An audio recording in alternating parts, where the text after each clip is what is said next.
চল কোথায়? বাসায়, কেমন বাসায় যাবো না? চল। বাসায় নেওয়ার জন্য আমি তোমাকে এখানে ডাকছি। পারফিউম মেরে এসছি। ইমতিয়াজকে তুমি কি বলছো? বলছি যে ইমতিয়াজের সাথে তুমি যে কুটুর কুটুর কুটুর কুটুর করে গল্প করো, এতে আমি খুব জেলাস ফিল করি। দেখ তুই না আমার গার্লফ্রেন্ডের সাথে এত বেশি কথা বলিস না, আমার গায়ে জ্বলন ধরে। গা জ্বলে না? খারাপ লাগে? এই খারাপ যে লাগবে, তোমার কোনো হার্ট আছে? তোমার হার্ট আছে, মাথায় কোনো বুদ্ধি আছে? কিছুই তো নাই। তোমার এতটুকু মাথায় কাজ করে না যে ইমতিয়াজ আমার বেস্ট ফ্রেন্ড, আর আমার বেস্ট ফ্রেন্ডকে যে তুমি আমার নামে বদনাম করতেছো, এটা কি ঠিক হবে কিনা? এটা একটা আমার মাথায় আসে নাই। আমি তোমার বয়ফ্রেন্ড। বয়ফ্রেন্ড? বয়ফ্রেন্ড হিসেবে তুই কি করিস? আমি নেক্সট ডে তোর মতো ছেলের যাতে কোনো ফোন না পাই, তোর মতো একটা মানে বুদ্ধি নাই, বোকা বোকা দেখা তুই একটা।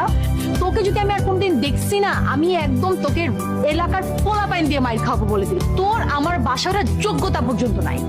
নেক্সট টাইম আমি তোর এই ফেসটা যাতে না দেখি।